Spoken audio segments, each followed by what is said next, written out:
여러분 이 질문을 보면서 가슴이 아프기도 하네요. 인생이 무엇입니까? 뭐 이런 질문도 있어요. 삶이 뭐길래 이런 질문도 있는데 사실은 그런 질문들은 가슴 아프기보다는 자기에 대한 기대와 열정이 있기 때문에 잠재력이 많으신 분들이거든요. 삶이 어렵습니다. 그래도 우리가 믿음으로 참고 나가는 거죠. 그래서 그런 너무 철학적인 질문은 빼기로 하고 오늘 좀 현실적인 질문 해보겠습니다. 우리 김영진 대표님 젊은 창업을 지원하시는 분이라서 질문이 왔는데 창업에 대해 하나도 모르는 22살 대학생입니다. 그 운동선수의 코치처럼 창업에 있어서 도움을 받을 수 있는 제도가 있을까요? 또한 다른 분이 있었는데 어떻게 창업 준비하는지 알고 싶습니다. 이렇게 질문을 했어요. 근데 이거에 앞서서 여러분들 저 가뭄의 단비 같은 얘기를 하나 할게요. 여러분들 끝나고 식사를 뒤에서 하는데 경품이 엄청나게 준비되어 있다는 겁니다. 그래서 추첨해서 가장 좋은 경품은 아이패드가 있으니까 여러분들 역시 견문생심에 눈이 번쩍번쩍하네요. 그리고 또 하나는 여기에 질문에 채택이 된 8분에 대해서는 좋은 선물이 있습니다. 제가 워낙 그 구시대가 돼서 뭔가 볼게요.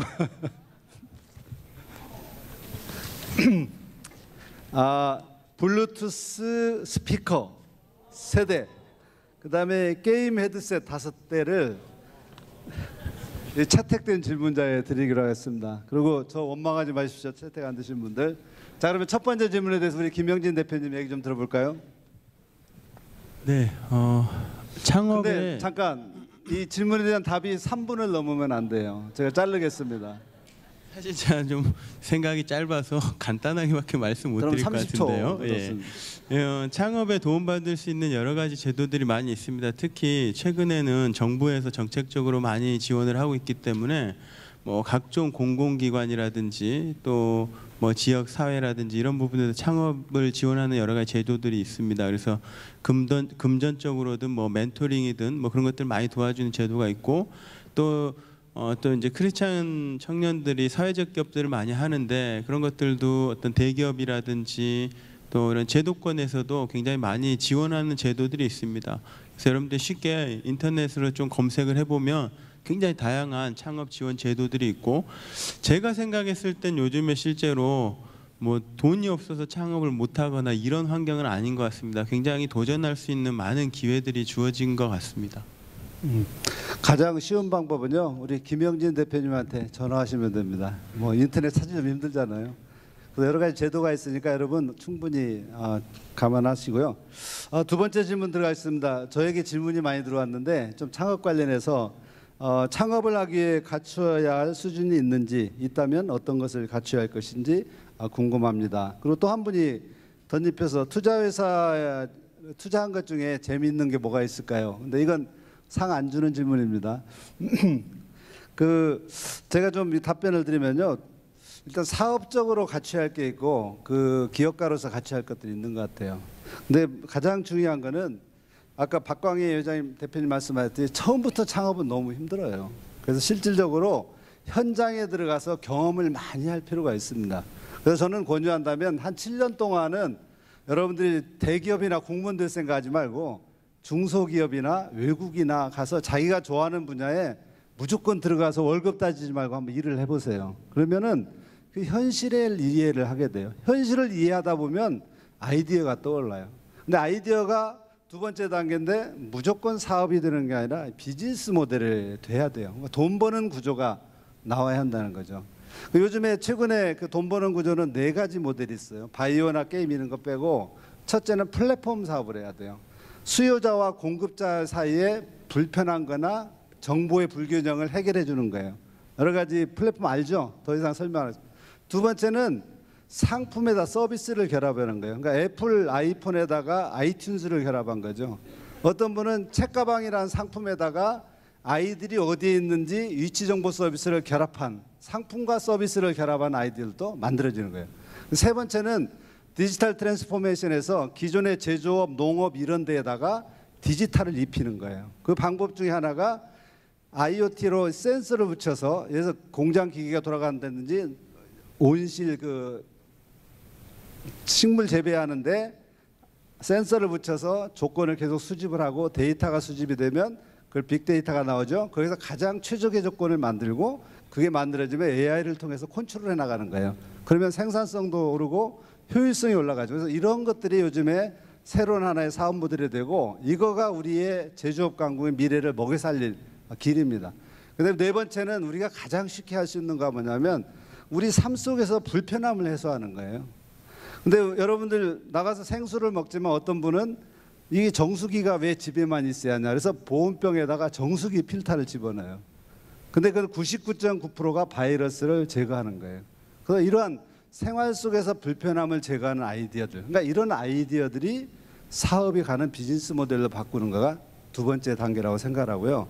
세 번째는 여러분들이 사업하기 위해서는 도전할 줄 알아야 돼요. 두렵고 이게 그러고 있으면 전혀 안 되죠. 도전하고 또 하나는 어떤 문제에 부딪혔을 때 그 끝까지 문제를 풀겠다라는 의지 그리고 해내는 마음이 있어야 돼요. 그 두 가지만 있으면은 우리가 여러분들이 창업자로서 잘 준비돼 가고 그것들은 짧은 시간이 아니다. 7년. 그다음에 스타트업을 하면 보통 한 7년 정도 걸려야 자리가 잡혀요. 그래서 한 7년. 여기 여러분 27살이면 7년간 현장 겸하고 7년간 스타트업에서 사업 키우고 7년 이상 돈 벌고 그다음에 인생을 하나님을 위해서 쓰시면 되겠습니다.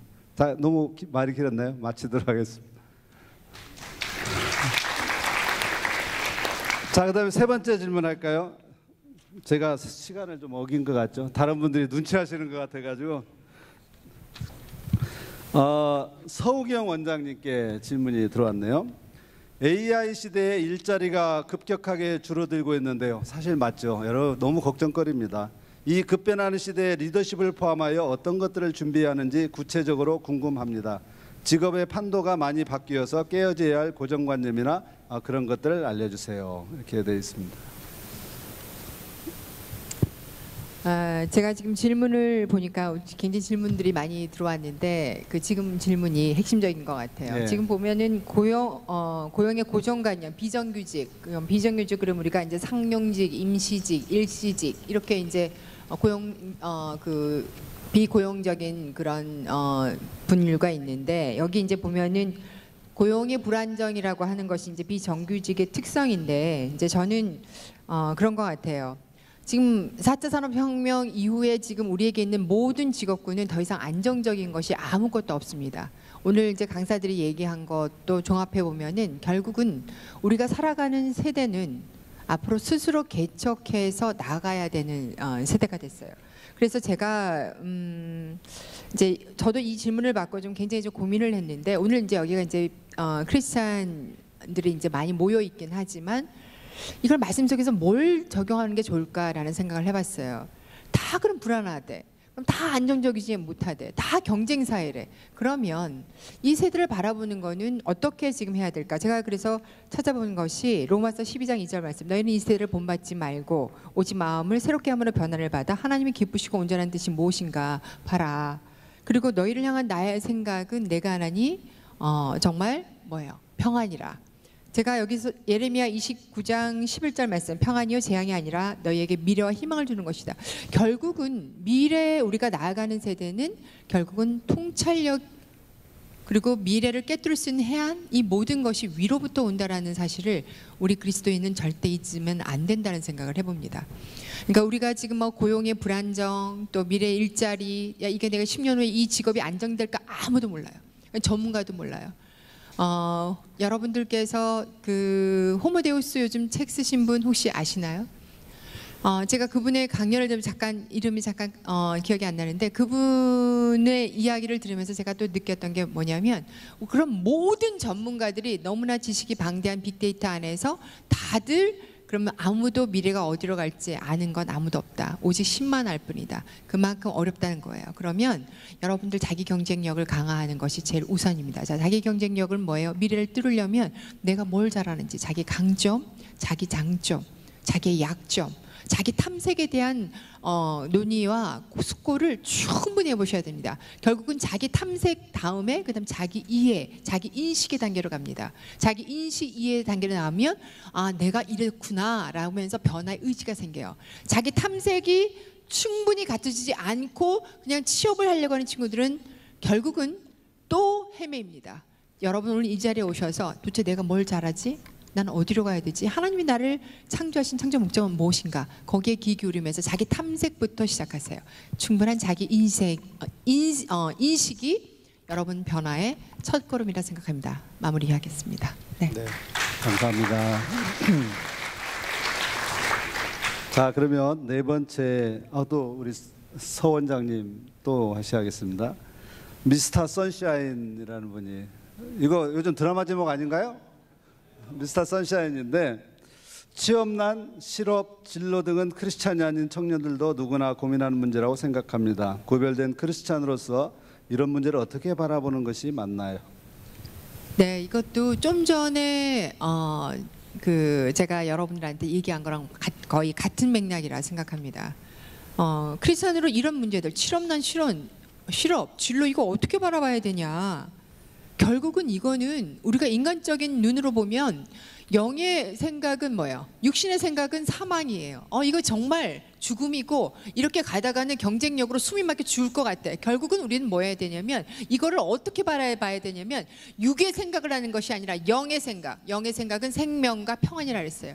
결국은 자 보세요. 코칭에서 제일 중요한 스킬 두 가지가 있습니다. 경청과 질문이에요. 누군가 내 얘기를 잘 들어주면 마음이 열리고 누군가 질문을 던지면 생각이 열립니다. 그러면 하나님이 주신 이 모든 기회, 이 어려운 상황에서 나는 어떻게 바라봐야 경청, 어떤 경청이냐면 뭐 공감적 경청, 적극적인 사실은 적극적 경청, 수용적 경청, 맥락적 경청이 굉장히 많은데 제일 중요한 거 하나만 알려드리겠습니다. 직관적 경청입니다. 직관적 경청은 뭐냐면 내 관점으로 일어나는 모든 상황을 보는 것이 아니라 위에 있는 신의 관점에서 지금 일어나는 상황을 보는 거예요. 공장에 불이 났어요. 공장에 불이 다 탔어요. 나는 갈 데가 없어요. 취업난의 좌절이에요. 그런데 이 고난 뒤에 있는 하나님의 축복을 기대하면서 하나님이 이 고난을 나에게 왜 주셨을까? 이 역경이 나에게 왜 허락되었을까? 바라보는 시각을 달리하면 마음이 바뀝니다. 직관적 경청을 여러분들이 갖는 훈련을 하셔요. 여러분들은 앞으로 많은 도전과 실패를 경험할 겁니다. 아무것도 하지 않아서 실패를 경험하지 않는 거 없습니다. 코칭의 전제, 프리서포지션, 굉장히 중요한 프리서포지션이라고 하는 전제가 있습니다. 코칭의 전제인데, 자 실패는 없다. 단만 피드백만 있을 뿐이다. 이거 굉장히 중요한 전제예요. 실패는 내가 도전하지 않았을 때 실패입니다.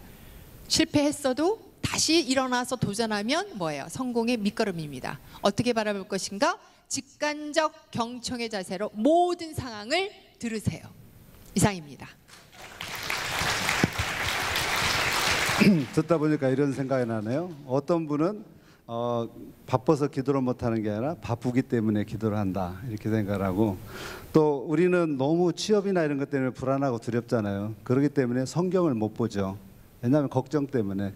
근데 창세기를 여러분들이 깊이 읽으면 우리 서 원장님 말씀하신 직관적 경청을 하나님으로 할 수가 있어요. 거기에 모든 창조의 원리와 우리 삶과 삶의 원리들이 다 있기 때문에 여러분들 마음이 불안하고 바쁠수록 성경을 한 번 더 깊이 묵상하시면 좋겠습니다.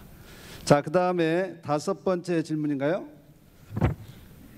우리 김영진 대표님이 근데 청년처럼 보이나요? 우리 김영진 대표가? 여러분 어떻게 생각하세요? 아니 자꾸 왜 청년들하고한테 이 김영진 대표님한테 전화하는지 제가 궁금해서 이해가 안 가서 그랬는데. 자, 다섯 번째 질문. 이 시대의 청년들이 가장 갖추었으면 하는 자질이 있다면 말씀해 주세요. 정말 어려운 질문만 하네요.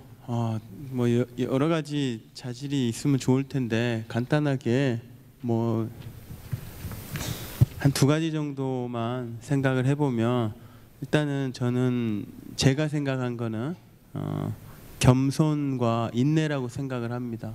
제가 사업을 해보니까 이렇게 하다 보면 사실은 뭐 고객도 뭐 만나겠고 뭐 여러 가지 뭐 아이디어가 좋을 때도 있고 하지만 시간이 지나면 이제 또 그 시대가 또 지나고 그러면 이제 저도 이제 사업을 한 지 한 9년 됐는데 또 10년 지나고 한 20년 지나면 그때 가서 저한테 뭐가 남아 있을까? 제가 고객을 정말 휘어잡는 뭔가 이런 매력이 있을까? 아니면 뭐 다른 사람들 앞에서 정말 잘 떠들 수 있는 통찰력이 있을까?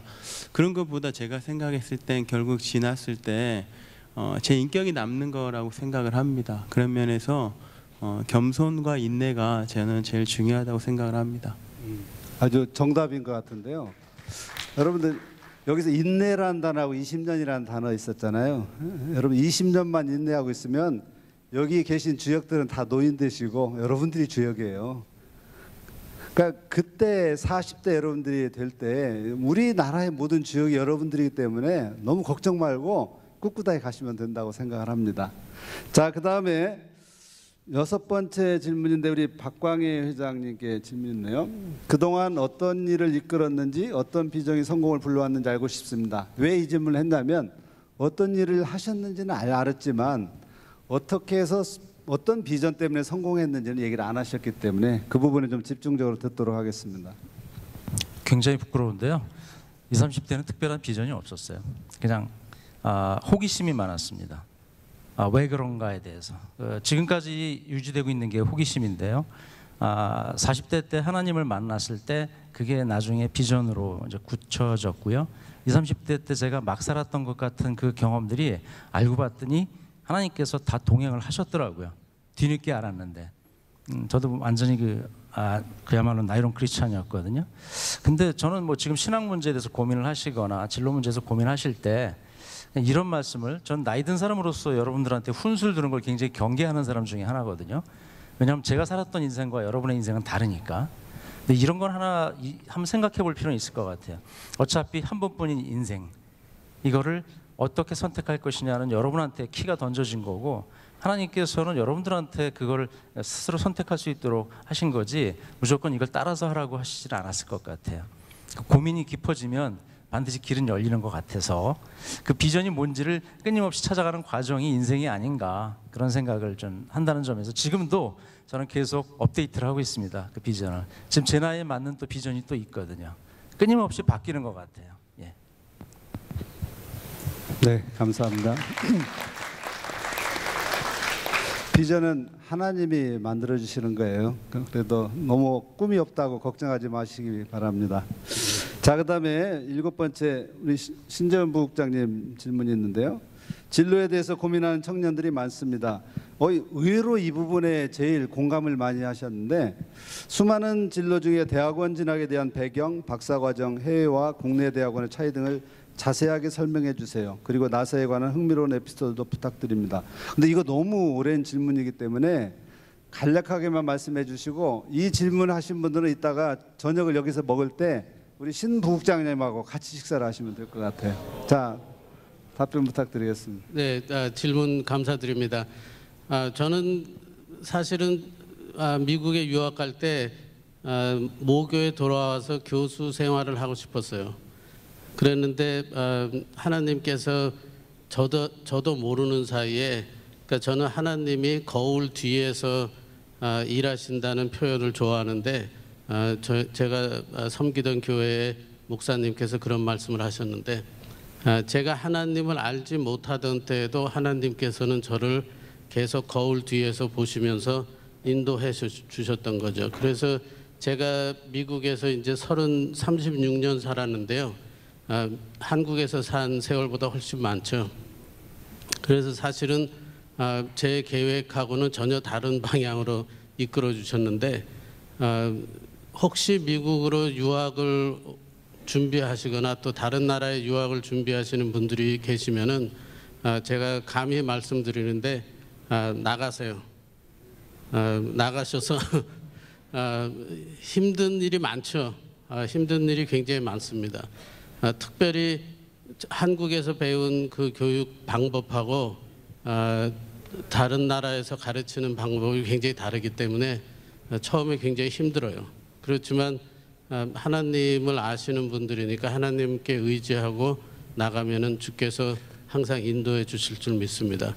한 가지만 나사에 재밌는 거 말씀해 달라고 그랬으니까, 저희는 1년에 예산이 21 빌리언 달러예요. 그러니까 210억 달러로 210억 달러죠. 그리고 제가 맡고 있는 항공 쪽의 1년 예산은 715 밀리언 달러니까 7천억 불이죠. 그래서 굉장히 하이텍 일을 하기 때문에 사람들이 굉장히 한국말이 갑자기 생각이 안 나는데 굉장히 methodical해요. methodical하고 굉장히 cautious하고 risk averse를 하죠. 리스크를 오히려 take를 해야 되는데 risk averse가 많아요. 그래서 제가 우스갯소리로 들은 게 저희가 우주 탐험을 할 때에 우주에서도 쓸 수 있는 볼펜을 돈을 어마어마하게 들여서 개발을 했거든요. 왜냐하면 우주에서는 중력이 없으니까 잉크가 나오지가 않잖아요. 그러니까 볼펜이 작용을 하는 이유가 잉크가 중력 때문에 밑으로 나오니까 써지는 거 아니에요. 그래서 그거를 개발하느라고 돈을 어마어마하게 썼는데 러시아는 연필을 쓴 거예요.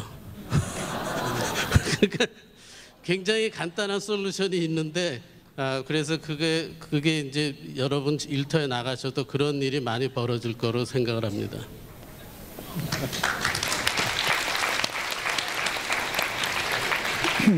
우리 부국장님께 또 이런 질문이 있는데 이건 답을 하신 것 같아요. 우리 정말 효자분이 하나 계신데 무언가를 도전하고 싶은데 집안 사정이 허락되지 않으면 어떡하나요? 저는 일본으로 나가서 취업을 하고 싶은데 한국에 혼자 계실 어머니를 생각하니 차마 말씀을 드릴 수가 없습니다. 박수 한번 쳐주세요. 정말 효자인데 어떻게 해야 할까요, 국장님? 그 어머님께서 아마 말씀은 못 하실지 모르지만 나가라고 하실 것 같아요. 왜냐하면 저도 누나만 넷이고 저도 외아들이었거든요. 그러니까 밑에 제일 막내 외아들이었는데 제가 부모님한테 항상 지금은 세상에 안 계시지만 부모님한테 항상 감사드리는 게 그때 유학을 가겠다고 했을 때 흔쾌히 가서 큰 물에서 한번 너 해보고 싶은 걸 해봐라 이렇게 보내주신 게 너무 감사해요. 그러니까 지금 생각하면은 참 어려운 일이잖아요. 외아들이고 또 저한테 바라시는 게 많으셨을 텐데 그렇게 저를 지원을 해주신 게 감사한데 그게 부모님 마음인 것 같아요. 그래서 물론 마음이 굉장히 아프겠지만 저도 그 질문을 보고 굉장히 마음이 아팠어요. 근데 36년 전에 제가 나간다고 그럴 때 부모님께서 말씀하신 그 기억이 나더라고요. 그래서 어머님께서 아마 자식의 장래를 위해서 잘 지원을 해주실 줄 믿습니다. 8개 질문을 다 했는데요. 너무 이게 간절하게 질문을 하신 분이 하나 계시네요.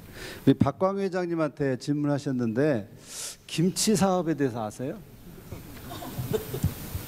참 쉽지 않은 질문인데 그래도 질문이 재밌어서 한번 읽어보도록 하겠습니다. 김치 관련 창업을 하고 싶은 생각이 있습니다. 누구는 김치 사업 분야가 레드오션이라고 하는데 전망은 어떨까요? 배추를 심을 밭이 없어서 배추를 구입하고 고춧가루, 정갈 등 양념류를 구입해서 가격 경쟁력에서 이길 수 있을까요? 김치 사업에 본격적으로 뛰어들어 위험을 감수하기 전에 좀 김치 사업을 미리 경험해 볼 수 있는 방법이나 앞으로 이 김치 분야의 전망이 궁금합니다. 30초로 답해 주시죠. 여러분은 왜 웃으셨어요? 엉뚱해 보이죠, 그죠?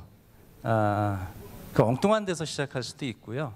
내가 하려고 하는 김치 사업이 궁금하면 그 업에 대해서 먼저 분석을 해야 되겠죠, 그죠? 시장과 상황, 경쟁자, 그 내가 할 수 있는 것, 기존의 시장에서 할 수 없었던 건 뭔지, 이거 하나만 보고 얘기하는 것이 아니라 내가 어떤 사업을 하더라도 의외로 여러분 그 최근에 제가 심사를 해서 그 아름다운 가게 뷰티 펠로우라고 굉장히 인지도가 있는 그런 그 자격 일종의 선정을 했는데 굉장히 간단합니다. 직거래를 하고 싶은데 산지에서 나오는 좋은 재료를 고객들한테 전달하고 싶어서 시작한 20대 청년이 있어요. 학생입니다, 학생. 근데 지금 매출이 한 30억 대입니다. 그 생각 하나를 갖고 그걸 어떻게 할까를 연구하다가 지금 매장을 6개를 갖고 있고요. 종업원이 70명이 돼 있습니다. 근데 이 친구는 학업을 마치겠다고 합니다. 그런 거죠, 뭐. 정답이 있는 게 아니고요. 어떤 업을 어떤 애티튜드로 접근하느냐에 따라서 길을 찾을 수 있지 않나 저는 그렇게 생각을 하고요. 자세한 건 제가 직접 만나면 말씀드릴게요. 네. 저도 사실은 이거에 대해서 한마디 하고 싶어서 질문을 택했는데요. 여러분 현재 경험은요, 김치 만들어서 직접 시장에서 팔아보세요. 그러야 답이 나오지 이렇게 간접 경험할 방법은 없어요. 그거 부끄러워하지 말고 집에서 만들어서 팔아보면은 이제 많은 것들을 배우고 거기서 불편한 게 뭔지 시장에서 뭘 원하는지 알 수가 있습니다. 정말 좋아한다면 그렇게 도전해 보시기 바라고요. 마지막 질문 하나만 더 하도록 하겠습니다. 요 꼭 누르면 나온다고 그러네요. 나왔나요? 나사에 재직하면서 가장 힘들었던 순간이 있었는지 궁금합니다. 네, 힘들었던 순간은 많죠. 많은데 시간이 없으니까 미국이 아무리 다민족 국가고 또 다이버시티니 뭐 인클루전 이런 거를 하더라도 아직도 스테레오타이핑은 많아요. 그래서 동양인 하면 특별히 이스트 아시아 그러니까 일본 뭐 중국 한국에서 온 동양인이라고 생각하면 그 매스하고 사이언스는 굉장히 잘하는데 소통은 못하고 매니저로는 절대 안 된다는 그런 스테레오타이핑이 있어요. 그래서 혼자 연구소에 박아놓고 연구를 시키면 굉장히 잘하는데 다른 사람들하고 의견도 교환을 못하고 그냥 혼자서 굉장히 비하적인 말이 있어요.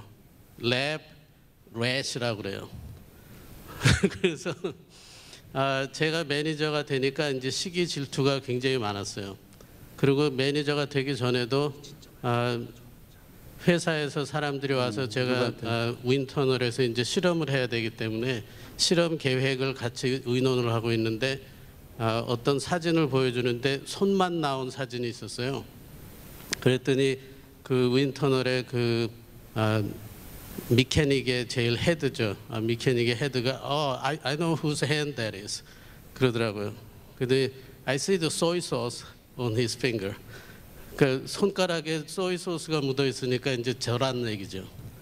그래서 그런 직접적인 모욕적인 언사도 듣고 또 제가 처음에 승진을 했을 때 제 브랜치 매니저가 저를 불러가지고 이 사람은 전혀 악의가 없었어요. 그래서 저를 불러가지고 칭찬을 막 하면서 자료를 막 보여주면서 당신이 미국 백인들보다도 훨씬 빨리 승진을 했다는 거예요. 그래서 2년 반 만에 다음 직급으로 간 사람이 미국 백인도 없는데 그래서 저한테 이렇게 보여주면서 동양 남자는 5년 정도 걸린다는 거예요. 그래서 what's that got to do with me? 그러니까 저는 그냥 제가 열심히 일해서 된 건데 왜 거기다가 동양 남자라는 레이블을 붙이느냐. 그래서 지금도 그런 일이 많이 벌어집니다, 미국에서. 그래서 여러분들이 그런 거를 그냥 이렇게 분을 내지 마시고 외국에 사는 프라이스예요.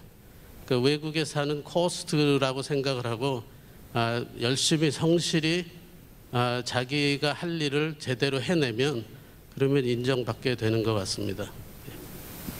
네, 감사합니다. 산 경험을 말씀해 주셨네요.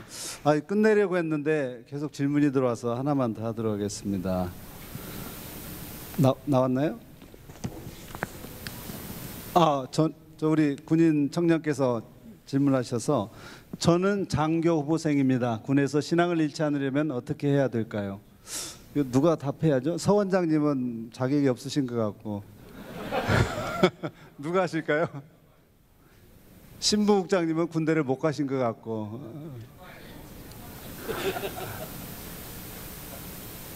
근데 신앙을 가진 상태에서 군인 생활을 하신 분이 답을 하셔야 할 것 같아요. 그러면 제가 적임자는 아닌 것 같아요. 네. 왜냐하면 전 군대 있을 때 완전 엉터리였거든요. 제가 좀 생각한 걸 답변을 좀 해드릴까요?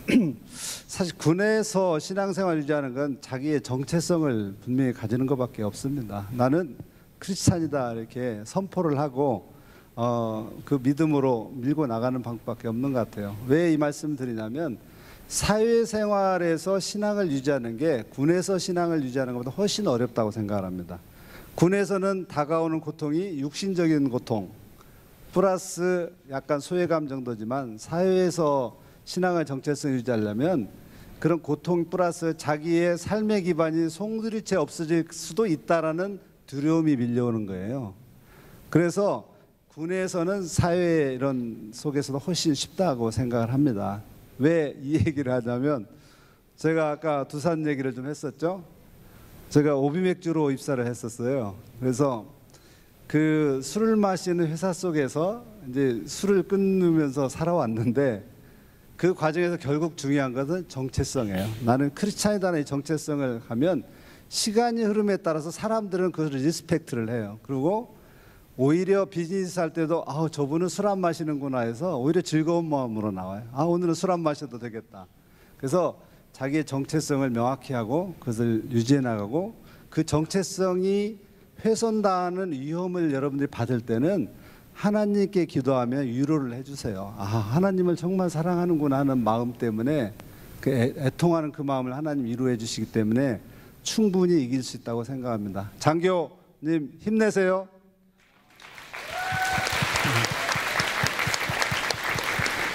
자, 뭐 하면 끝이 없기 때문에 혹시 여러분 식사 같이 할 테니까 여기서 다 식사하시나요?